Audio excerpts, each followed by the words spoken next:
الله. السلام عليكم شباب، شلونكم؟ شلون صحتكم؟ بالفيديو السابق شرحت لكم شلون تجلدون الغريب. فعندنا هذول الثمانية اللي هسه يعني حاليا جاي نجلد بيها، جاي قويها. فعندنا فد فقرة يعني شلون تقوي طيرك بالبياض بالمزاوج. هاي هسه هاي قاع مطر وبيها ملاحة هواي. جا شوف الطيور شلون جاي ياكلن خضرة وما ادري شنو.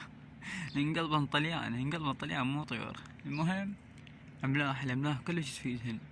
اكو يبيعون املاح خشنة، ها، يعني ما يقدر يشتري، يعني ما عنده كان ما يقدر يشتري ملح قاع. هذا املاح خير من الله ياكلن. تدن الطيور هسه شوي يدشرن ياكلن ومرتاحات.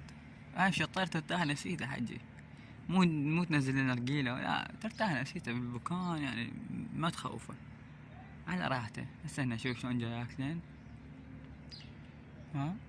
فد شوية هم نجيب لهن طشت خليهن يسبحن، مو طشت غمج يعني الولف مال مبرد اي شي، نبيهن يسبحن شوية يرتاحن الطيور يفلن. خليهن شوية على راحتهن فديك نص ساعة هيك، وباك يلا منا غريب يجينا ننزله اخويا ونطيرهن لكم ونسوي لكم مطيارهن. خليهن عجوا، مو تشبحن وطيرهن وقتهن رايحات قبا عجوا. مو كلش يتجوعن، بس يعني عجوا، خليهن عجوا يعني على راحتهن. بس مثل ما تشوفون جاي اكلين املاح ومكيفات بالوضعية. حتى الخضر اكلها انقلبن دجاج حجي مو طيور لانه صار.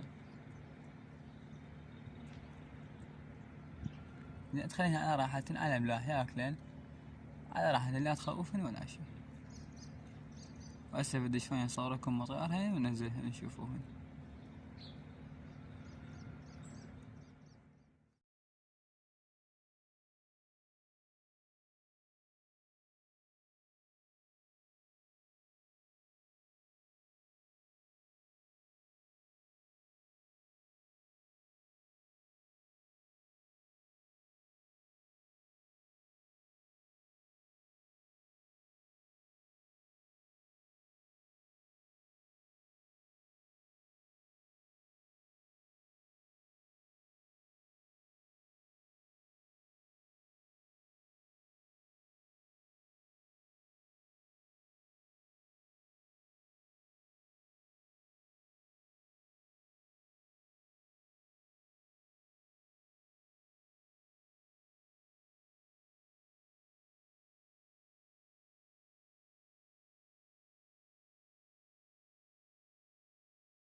بس اثناء تصوير الفيديو اللقطة اللي شفتوها اللي صارت كلها واحد، لأن الاثنين طلعن قبل راح نقصن.